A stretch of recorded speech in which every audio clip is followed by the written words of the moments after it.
Vous aurez beau chercher, vous ne trouverez pas âme qui vive dans cette usine chinoise.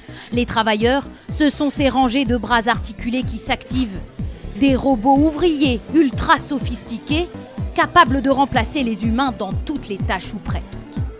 Ils se font discrets, mais des hommes, il y en a tout de même. Ici, on fabrique des composants pour téléphones portables. Pas des ouvriers, mais une poignée d'ingénieurs. Ils ne servent qu'à programmer les machines et assurer leur maintenance. Les robots font le reste. Déplacent, assemblent, nettoient, percent avec une précision inégalable. 3500 coques de smartphones sont produites ici chaque jour. Pour produire cette quantité, il nous faudrait à peu près 300 ouvriers sur nos lignes. Et même avec autant de monde à temps plein, on arriverait à peine à produire 3000 pièces par jour. Objectif, augmenter la productivité. Un bras robotisé amorti en 1 an peut remplacer 6 à 8 travailleurs. Des usines presque sans ouvriers, on en trouve de plus en plus dans cette province du Guangdong, encouragée à coups de milliards d'euros par les autorités. L'usine du monde, comme on l'appelle, symbolisée par ces images de travailleurs à la chaîne dans de gigantesques entrepôts. La main-d'œuvre y a toujours été abondante et pas chère, mais les temps changent. Incroyable mais vrai, dans un pays de 900 millions de travailleurs, la main-d'œuvre se fait rare.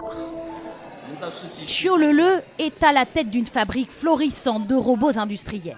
Pour lui, remplacer les hommes par des machines, ce n'est pas qu'une question d'efficacité. Aujourd'hui, il est de plus en plus difficile d'attirer les jeunes. Ils sont davantage éduqués et ne veulent plus quitter leur région pour venir travailler à l'usine. En plus, le coût de la main-d'œuvre a augmenté, environ 30%. C'est pour ça que la demande de robots industriels explose. Il faut dire qu'un robot, c'est tout bénef pour un patron. Il peut travailler 24 heures sur 24, 7 jours sur 7, ne tombe jamais malade, n'a pas besoin de pause déjeuner, contrairement à un salarié en chair et en os, même si leurs concepteurs voudraient leur en donner l'apparence. L'industrie et la manufacture ne sont pas les seuls secteurs à se robotiser à vitesse grand V.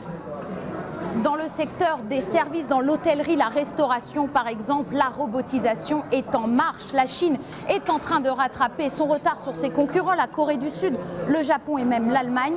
D'ici 2 ans, un tiers des ventes mondiales de robots sera destiné à la Chine.